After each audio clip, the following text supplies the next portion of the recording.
I gave him everything. My love, my loyalty, my forgiveness. Even after he cheated, I took him back. But just when I thought we were rebuilding, he married someone else.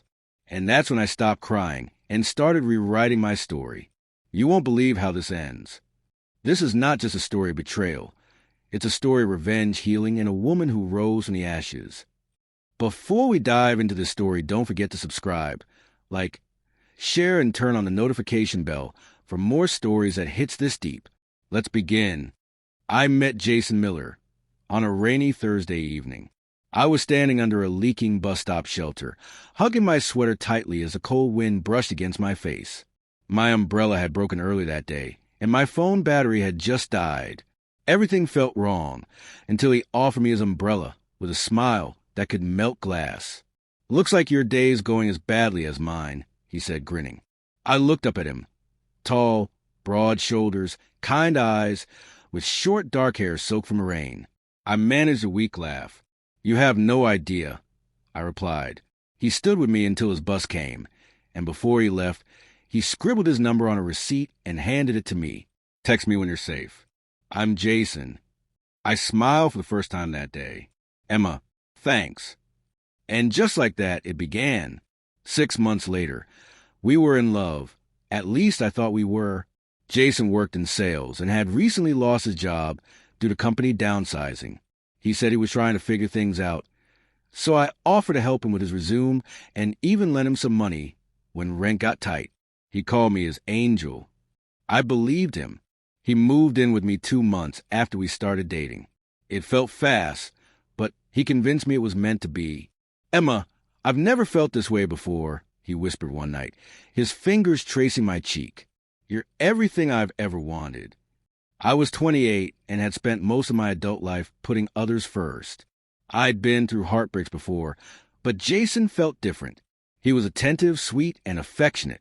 He made breakfast on Sundays, sent me texts during the day just to say I miss you, and held my hand like I was the only girl in the world. My best friend, Lena, wasn't convinced. "I don't trust that man," she said bluntly over coffee one Saturday. "He's charming, yes, but too charming. Something's off." "You're just being protective," I said, brushing it off. "I am protective," she said firmly. "Of you. But love makes you blind." And I was deeply in love, until I found the earring. It was a small silver hoop, not mine. I noticed it on the bedroom floor while sweeping. I stared at it for a long time, my chest tightening. At first, I told myself it could have fallen from my friend, or maybe it had been there for a long time, and I just hadn't noticed. But deep down, I knew.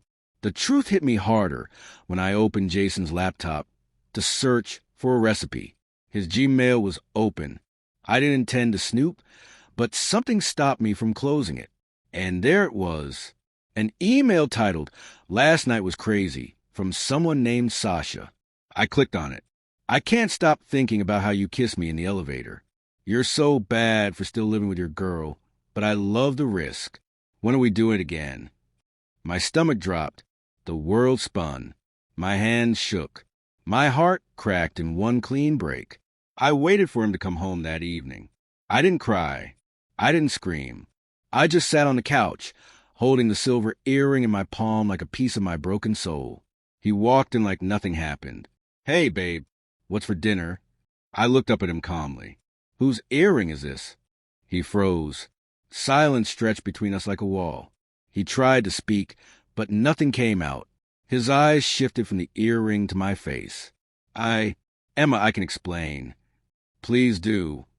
"It was a mistake," he said quietly. "It meant nothing. I was drunk. I swear it only happened once." "Once?" I held up the earring. "This doesn't look like once." "She came over when you were visiting your mom," he admitted. "I didn't plan it. I swear to God." "You brought her into my home?" My voice broke. "Emma, I love you. I messed up. Please don't let one stupid mistake ruin us. I need you." He dropped to his knees. "I'll do anything to make this right. I can't lose you." I stared at him. This man I thought I knew, the man I trusted with my heart. And I did the unthinkable. I forgave him. They say love is blind. I didn't understand that phrase until I tried to rebuild my life with a man who had already torn it apart. After I forgave Jason, things got better for a while.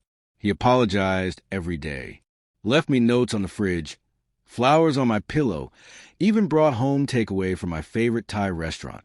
He swore he'd never speak to Sasha again. He even deleted her number in front of me. "I'll earn your trust again," he told me, holding both my hands. "You'll see." And I wanted to believe him. I really did. But something in me had changed. There was now a voice inside my head whispering doubts, reminding me of that email, that earring, that betrayal. Still, I pushed it aside. I told myself love meant giving people a second chance. People make mistakes, right? One evening, Lena stopped by with pizza and a bottle of wine. "I can't believe you took him back," she said, half joking. "You've always had a soft spot for lost causes." "He's trying," I replied defensively. "He's been different." She raised an eyebrow. "Different how?" "He talks to me more. He's job hunting seriously now. He's kind." "Emma," she said softly, "you're kind. He's lucky to have you. But don't let guilt and loneliness confuse you into thinking he's changed. If he cheated once, he can cheat again." I didn't want to hear it, so I changed the subject. Jason eventually got a part-time job at a tech store while looking for something better. I helped him with his CV, gave him gas money, even bought him 2 new shirts for interviews.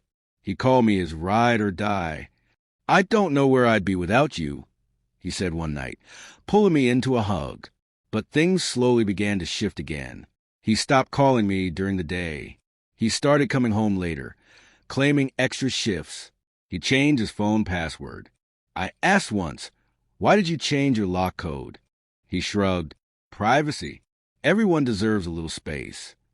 I nodded, but my heart said otherwise. One night, I woke up and Jason was in bed. It was 1:23 a.m. I walked into the living room and found him on the couch, talking quietly on the phone. He jumped when he saw me. "I was just talking to Marcus. From work." "Marcus calls you at 1 a.m.? "Yeah, he broke up with his girlfriend. Just needed a friend." I stared at him. "Let me see your phone." He hesitated. That pause was enough. "Emma," he sighed, "don't do this. I told you I was done with Sasha. Then you have nothing to hide." He didn't give me the phone. Instead, he walked away. And I stayed. Again. Why? Because I loved him. Because I thought I could fix it. Because I believed that staying meant strength. But inside, I was beginning to unravel. A week later, I was cleaning out the wardrobe when I found a small white box in behind his shoes. It was a jewelry box. My heart fluttered. For a second, I thought maybe, just maybe, I opened it. And inside was a gold necklace with the letter E. My name? No. Attached to it was a receipt. To Emily Harrington. Not Emma. Emily. I stood frozen. Emily? I had never heard that name before. Who was she? Why was he buying her a necklace? I took a photo of the receipt and placed everything back exactly how I found it. That night, I pretended everything was fine. But I couldn't sleep. I Googled the name. Emily Harrington. The first result, Emily Harrington, director at Harrington Grand Hotels. A beautiful woman with long blonde hair and a striking smile stared back at me. She looked like she had everything: money, power, class. Why was Jason buying her jewelry? The next morning, I asked him casually, "Do you know anyone named Emily?"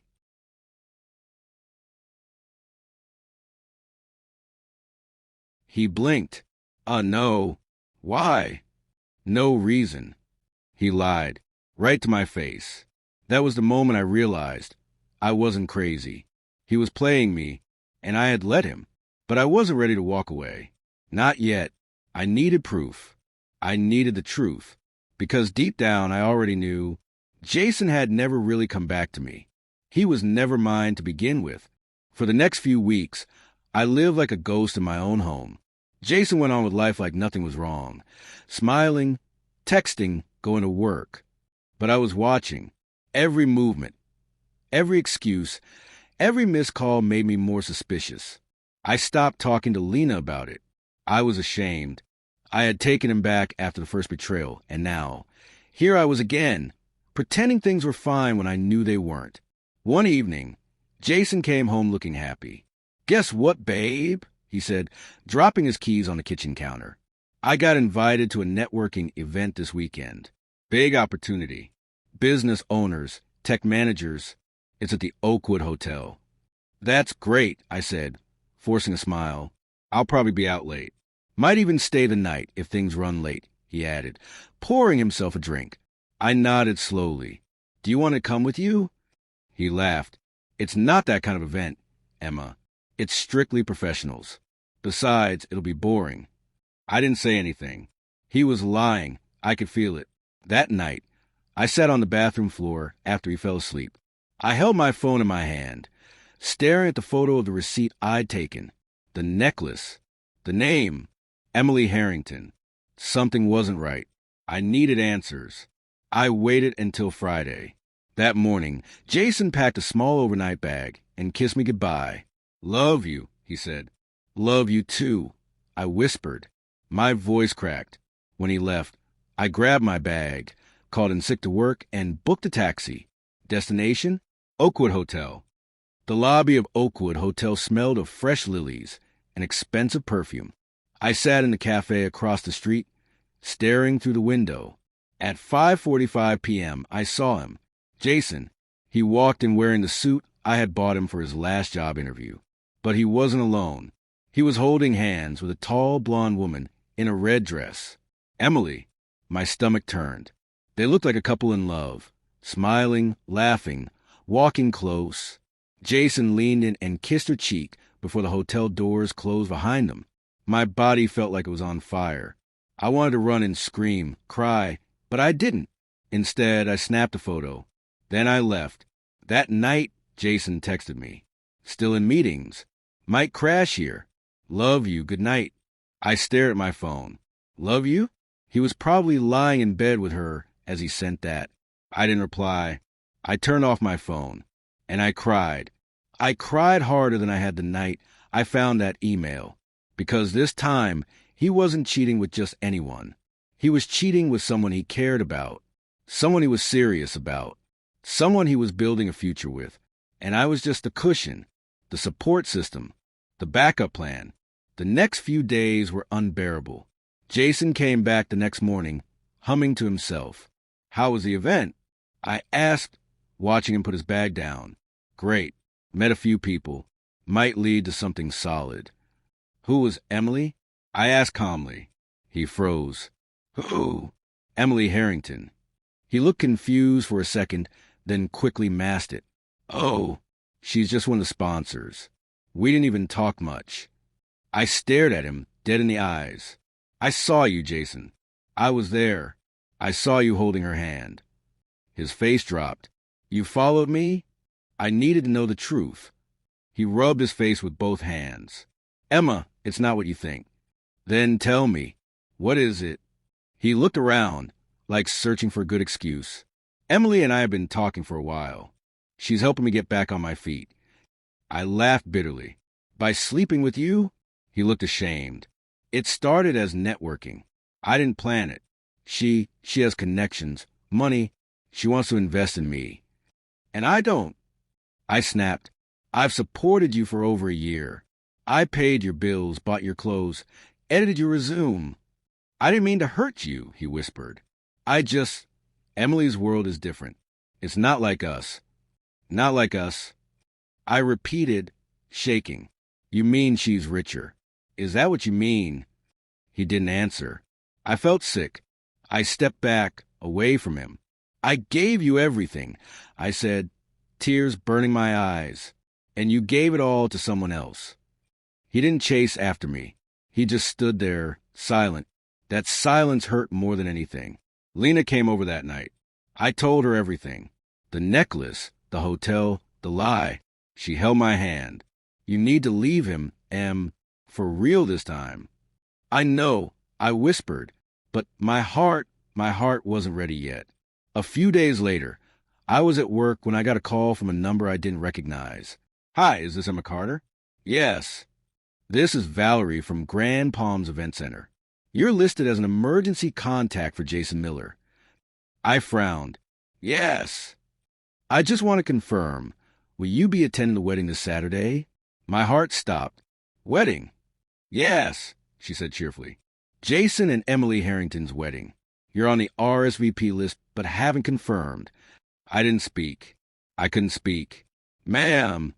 I hung up. The room spun. Jason was getting married? To her? This Saturday? That's why he never gave me closure. That's why he never fought to stay. He was preparing to marry someone else the whole time. He used me. He lied, manipulated, cheated, and then walked away like I never mattered. And now, he was marrying her, while I was still recovering from the first betrayal. I felt like I couldn't breathe, but I wasn't going to cry this time. No, this time I was going to rise. I had finally reached my breaking point. He didn't deserve my tears. He didn't deserve me at all. I didn't sleep the night I got that call.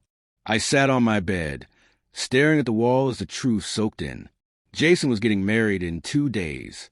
To Emily, while I was still sleeping next to him just last week, while I was still asking him if he had eaten, while I was still editing his job applications, hoping he'd be stable enough for us to build a future. It was like someone had ripped out my heart and stomped on it, again and again. When I finally picked up my phone, I saw a message from him. Jason, heading to the city for the weekend. Might not be able to text much. Don't worry, I'll call you when I'm back. Love you. Love you? How could someone be so cruel? I didn't respond. Instead, I blocked his number. I didn't tell Lena. I didn't tell my mom. I didn't know how to say it out loud. That I had been used like a backup generator. Kept around just in case. That I had been cooking for a man who was secretly planning a wedding with someone else. That I had been calling him baby, while he called someone else forever. Saturday came faster than I wanted. I imagined them standing under a white arch, smiling like they had no care in the world. I imagined her in a silk gown, him in the navy suit I helped him pick months ago. And me? I was at home, in the dark, knees pulled to my chest, trying not to scream. The betrayal wasn't just emotional. It was spiritual, like my soul had been torn apart. Around noon, Lena knocked on my door. Emma, she called softly, I brought you food. I opened the door. She took one look at me and dropped everything. My God, what happened? I broke down. Right there on the floor. He's getting married today. I sobbed. Jason, he's marrying her. Lena froze. What? I got a call from the wedding venue. They thought I was his emergency contact. They said my name was still on the RSVP list. Her jaw tightened. He invited you to his wedding? I don't think he meant to. Probably forgot to remove my name. Lena was shaking with anger. I'm going to kill him. I swear to God. But I just cried. Not because I still wanted him, but because I had wasted so much of my heart on someone who never deserved even a single piece of it. Later that evening, Lena sat beside me on the bed, rubbing my back. You're not stupid, Em, she said gently. You're human. You loved the wrong person. That's not your fault. I wiped my nose. I feel used, like I was just practice for him. She nodded. He knew exactly what he was doing. What kind of man lets one woman love him while planning to marry another? A coward. I leaned on her shoulder. I hate that I still miss him. I whispered. That's grief, she replied. You're not missing him. You're missing the version of him he pretended to be. Those words hit me deep, because they were true. The man I loved never existed. The next day, the world kept spinning. People laughed, cars honked, children played. But mine had stopped. I was still trying to pick up the shattered pieces of myself, one breath at a time. But then came the final blow. That afternoon, I got a message from an old college friend named Rose. Rose, hey, Emma, I didn't want to be the one to show you this, but I thought you should know. Are you okay? She attached a photo. My heart dropped. It was a wedding photo, Jason and Emily. He was in that same navy suit. She was in a lace ivory gown, smiling like her life was perfect. The caption read, Introducing Mr. and Mrs. Miller #LoveWins. They had made it public. They were proud. There were comments under the post. Perfect couple. Such a beautiful wedding. You two were made for each other. So happy for you, Jason. I wanted to scream. I had spent the last 2 years building this man, and she got to walk away with the final product. She got the smiles, the suit, the honeymoon. I got the lies, the silence, and the sleepless nights. Lena saw the post too. She immediately called me. "Emma," she said, "don't go online. Please." But it was too late. I had already clicked on his profile. All our pictures were gone. Every memory of us erased. Like I never existed. Like I was just a test drive before he bought the real car. I spent the whole day in bed. I didn't eat, didn't bathe, didn't speak. I just stared at the ceiling, tears running silently down my face. I thought of all the things I had done for him. The nights I rubbed his back when he had a migraine. The mornings I woke up early to iron his shirts. The money I loaned him without ever asking for it back. The jobs I applied to on his behalf. The meals. The prayers. The forgiveness. And he repaid me by marrying someone else behind my back. How could a heart heal from that? How could a person ever trust again? The next morning, Lena returned. She opened my curtains, opened the windows, and sat beside me with a bowl of soup. "You're not going to die here," she said firmly. "You hear me?" I looked at her. I was too weak to respond. "You're going to rise from this. Not for him, but for you." I took the bowl, slowly, and began to eat. The soup was warm. So was her love.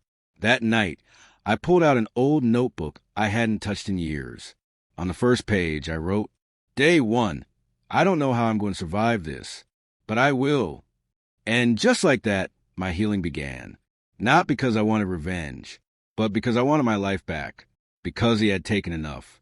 And it was time to take me back. I stayed off social media for the next 2 weeks.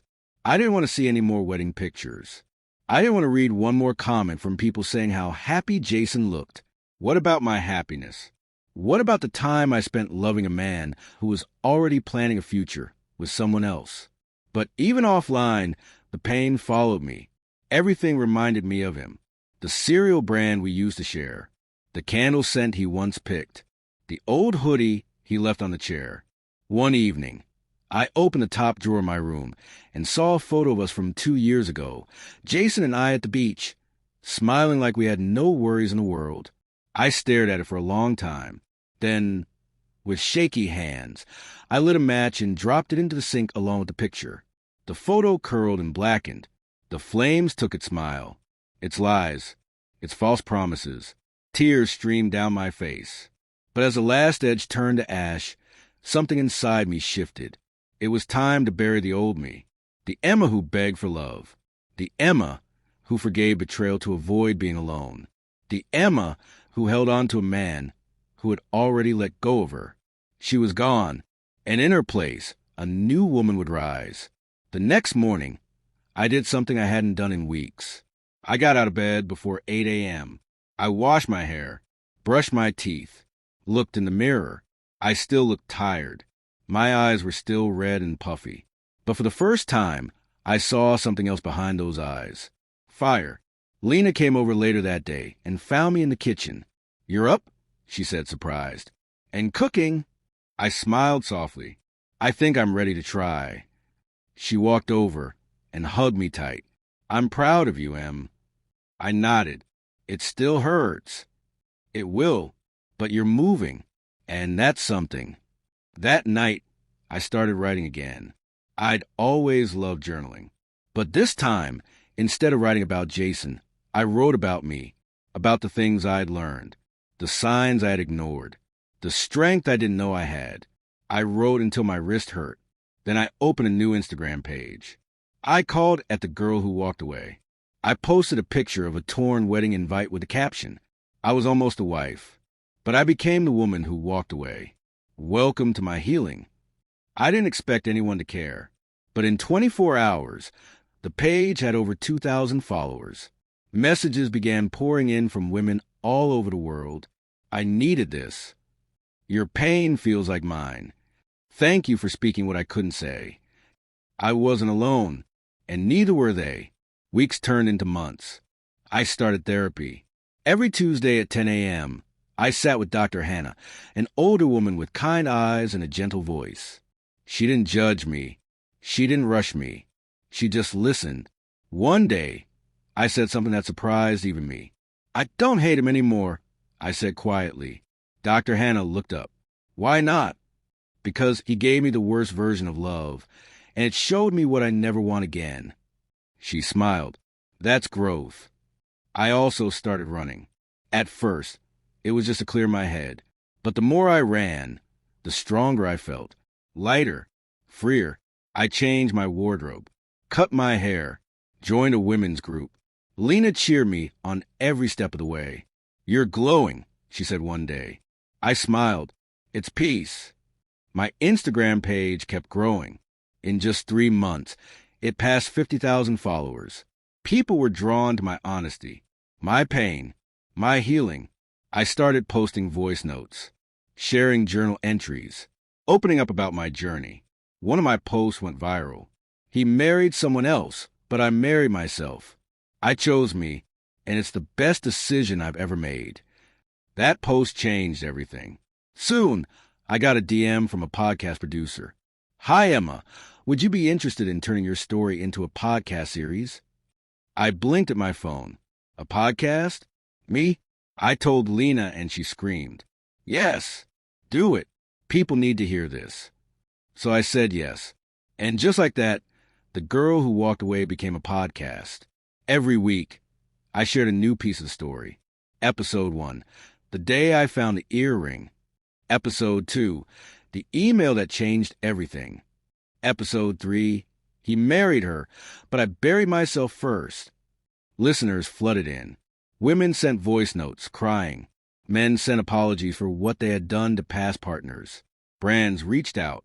Offers came in. But more than fame, I found healing. I found purpose. One Friday morning, I walked into a bookstore cafe for a podcast meeting. I was wearing jeans, a pink blazer, and heels that made me feel taller than my pain. As I waited in line for coffee, I heard a familiar voice. "Emma?" I turned. Jason. He looked different. Tired. Thinner. Older. Not the man I used to know. He blinked. "Wow. You look amazing." I looked him up and down calmly. "Hi, Jason." There was an awkward silence. I've been meaning to reach out," he said. I raised an eyebrow. "About?" He scratched his head. "Things didn't work out with Emily." I nodded. "I heard. I miss talking to you." I smiled politely. "Jason, you stopped talking to me the moment you planned your wedding behind my back." He looked down. I was stupid. "Yes, you were," I replied softly.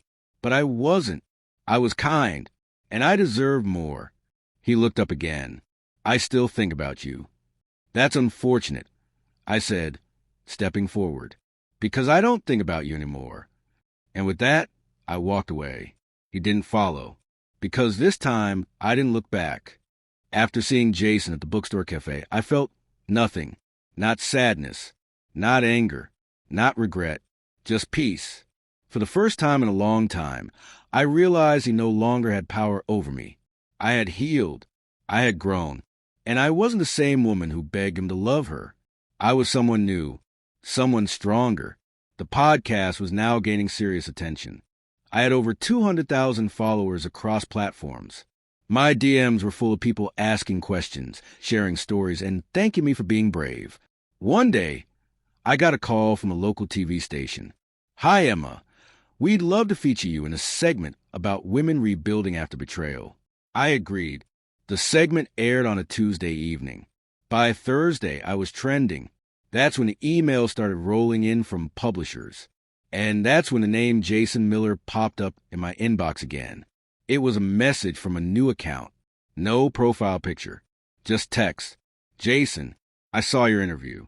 I never realized how much I hurt you until now. I'm so sorry, Emma, for everything. I don't expect you to forgive me. But I want to tell you that you were the best thing that ever happened to me. I didn't deserve you." I stared at the screen for a long time. Then I deleted the message. No reply. No need. I had already moved on. 2 weeks later, I hosted a live podcast event in the city. It was a night of healing and storytelling. Hundreds of women showed up. The room was packed. Soft lights, cozy chairs, and a stage decorated with pink roses. I stepped up to the mic and looked out into the audience. Lena was front row, beaming with pride. "Good evening, everyone." I began. "My name is Emma Carter, and I'm the girl who walked away." The crowd clapped and cheered. I continued. For a long time, I thought I wasn't enough. I thought that if I gave more love, more patience, more of myself, I could make someone stay. I paused. But here's what I've learned. Someone who truly loves you will never make you feel like you're too hard to love. They won't need to be begged. They won't need to be chased. More applause. My story started with heartbreak, but it ends in healing. Suddenly, someone in the back of the room stood up. Jason. He had come. I froze. He walked to the front, slowly, with his hands in his pockets. "Emma," he said, loud enough for everyone to hear. "Can I say something?" The room fell silent. I took a deep breath. "Jason," I said firmly, "you had your chance to talk. For years. But tonight, this isn't about you." People clapped. He opened his mouth, then closed it. He nodded and walked away. That was the last time I ever saw him. And I was okay with that. 6 months later, my book was released. Title: I Took Him Back After He Cheated. Then He Married Another. Subtitle: And that's where his story ended and mine began. It hit number 3 on the bestseller list within 2 weeks. I toured across 5 cities. I spoke to thousands of women. I listened to stories of betrayal, pain, healing, and triumph. Every time I stood on a stage, I reminded them, you are not what someone did to you. You are who you choose to become after it. And I had chosen peace. I had chosen strength. I had chosen me. Then came Marcus. He first reached out after one of my podcast episodes about how to trust again. He sent a thoughtful message. "I've never cheated, but I've been hurt. I just want to say your words gave me courage." We chatted. Then we met. He wasn't flashy or charming like Jason.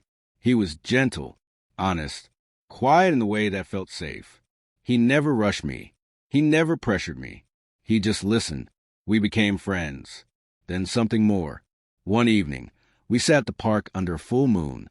"I don't need you to be perfect," Marcus said softly. "I just need you to be real." I smiled. I spent years begging someone to love me. I said, "I'm not begging anymore."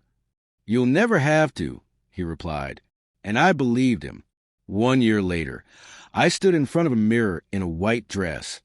Not the same kind Emily had worn, not from some luxury boutique. This one was simple, beautiful, and chosen by me. Lena stood beside me, wiping away tears. "Do you remember where we were 2 years ago?" she whispered. I nodded. On the floor, crying over someone who didn't deserve me. And now, I turned, smiling. Now I'm walking into a life that does. The music started. I walked down the aisle, not just toward Marcus, but toward a new version of myself. The healed version, the free version. And as I took his hand, I didn't think of Jason.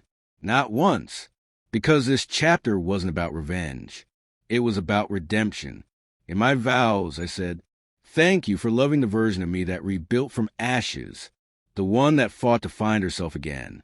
I don't promise perfection, but I promise honesty, growth, and peace." Marcus smiled, holding back tears. "I accept all of you," he replied, "even the broken pieces, especially the broken pieces." We kissed. The room exploded with applause.